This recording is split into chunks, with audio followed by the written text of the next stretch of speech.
welcome back to Easy Cooking with Linda B. Thanksgiving is right around the corner.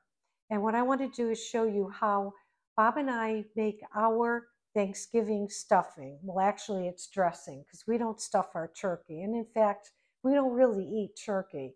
So what Bob and I will do is have chicken for dinner on Thanksgiving Day. And also we will have all the side dishes that go with it. But getting to order at hand, I'm going to go over all the ingredients and show you how we put our dressing together. Okay, so before I get started, I wanted to share something with you. You all know that I'm very good friends with Karen Jones of Food and Family, and I just want to let you know that she now has another cookbook. I'm so excited for her.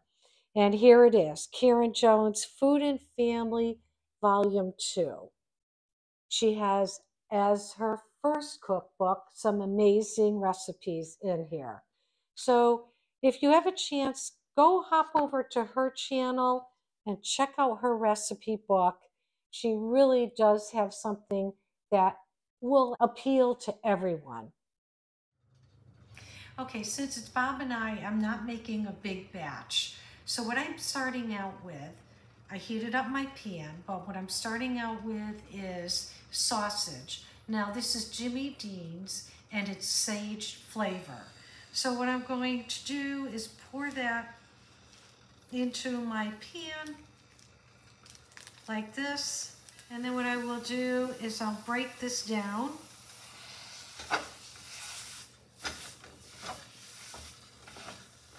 Because I'm only using a ½ pound of sausage meat, it's not going to put off that much fat.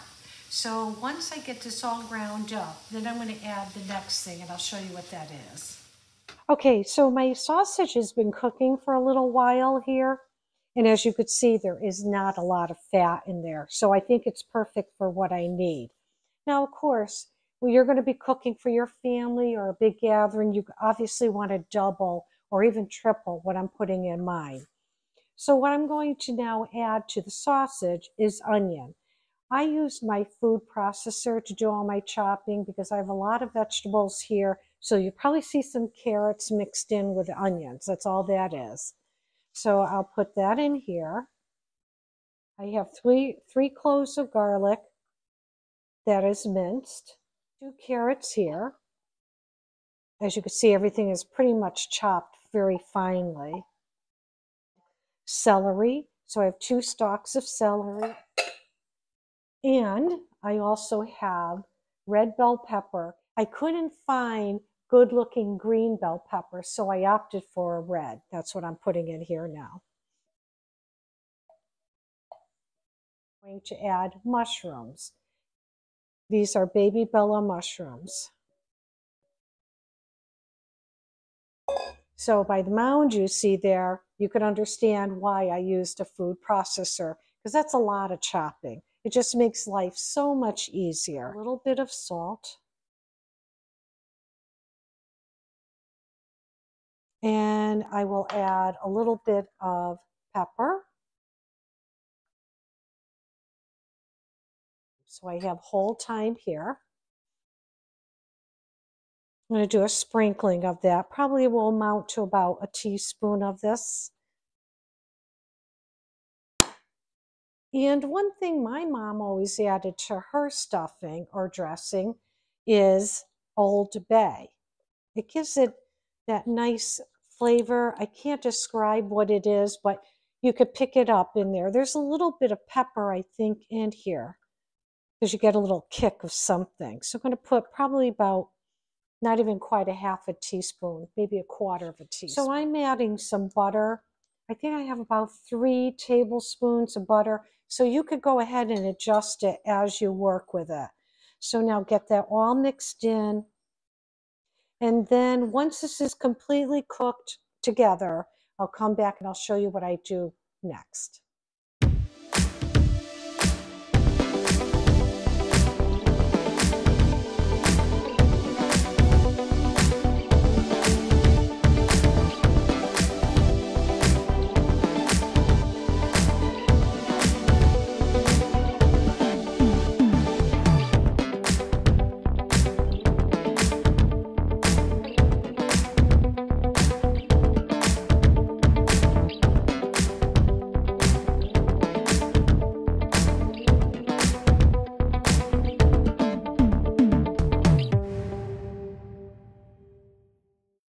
Okay, so now I'm going to check my stuffing mix here.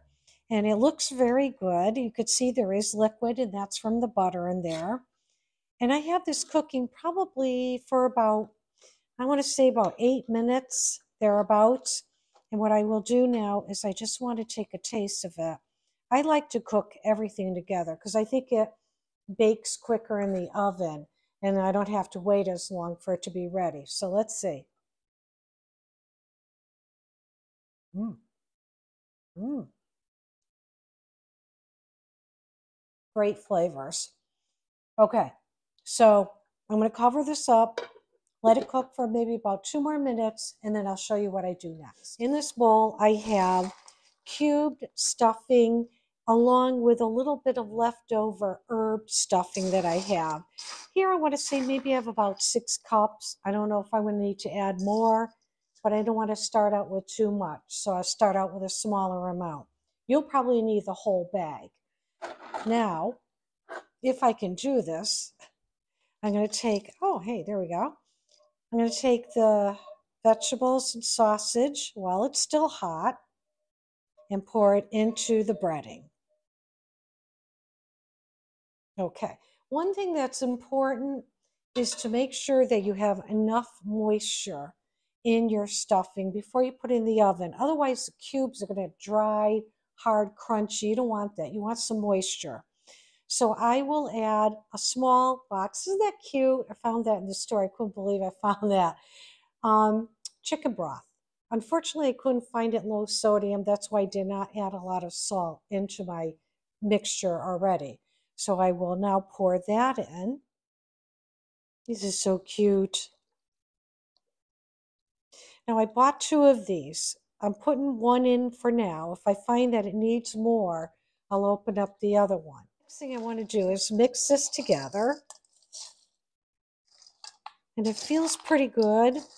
Like I said, I just may have to add that other little container of chicken broth, but I'll let you know. Now, one other thing I want to show you that I add is carrots. Start again. So one other thing I want to show you that I add is apples. Now, I love, start it again.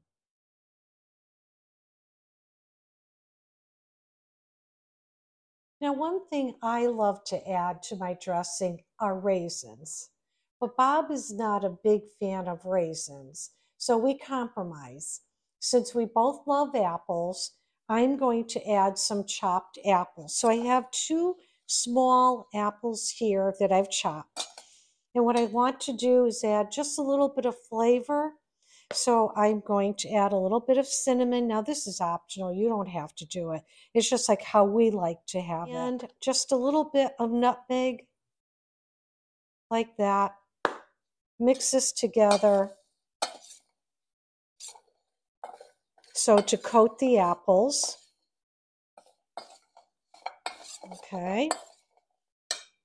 And now I'm going to put it right in with my stuffing. And then I'm going to mix this together. What I want to do with my casserole is I want to spray it because I don't want my stuffing or dressing, I should say, to stick to it when it's ready to come out. So I'll put this in here like that. Again, I'm sorry about the back of the bowl. I can't do it any other way. I'm not that coordinated. Okay, so I'll finish getting this put together. I'm going to put it in my 350-degree oven. I'm using convection. You could just use regular bake. And I'm going to bake this probably for, I'm going to start out with 45 minutes. It may not even take that long. What I will do to help retain the moisture is I'm going to cover with foil, and then I'll check it about halfway through. And I'll show you what it looks like when it's ready. So the dressing is now out of the oven. I'll show you what it looks like. Here it is. So I did let it go for the full 45 minutes because I felt that's what it needed. You could go less or more if you want. It's moist. It looks really good. So I'm going to plate it up and I'm going to go in for a taste test. Okay, so here it is plated up. Isn't that beautiful? You can actually see the apples on top. You can actually pick everything out in there. You can see the carrots. You can't really see the onions. They always disappear. You can see the peppers and you can see the breading. And now it's time for me to stop talking and I'm going to go in for a taste test. Here we go. Here we go. It's still very moist. Mm. Mhm. Got a nice taste of that apple then, which has that cinnamon and the nutmeg on it. Everything is tender. All the vegetables are perfect. Now all I need to do is add some gravy to this and it's perfect. Mm. So I hope you enjoyed watching my video of me making this awesome stuffing. It is really perfect for any time. Doesn't have to be for Thanksgiving only. And if I don't see you before Thanksgiving, I want to wish you all a very happy and healthy Thanksgiving. Enjoy the time with your family and your friends. And please, for all of those who are working so diligently to get a beautiful meal prepared and everything in its proper place, please take some time for yourself and rest. So, with that in mind, remember, enjoy life and never stop learning. Bye now.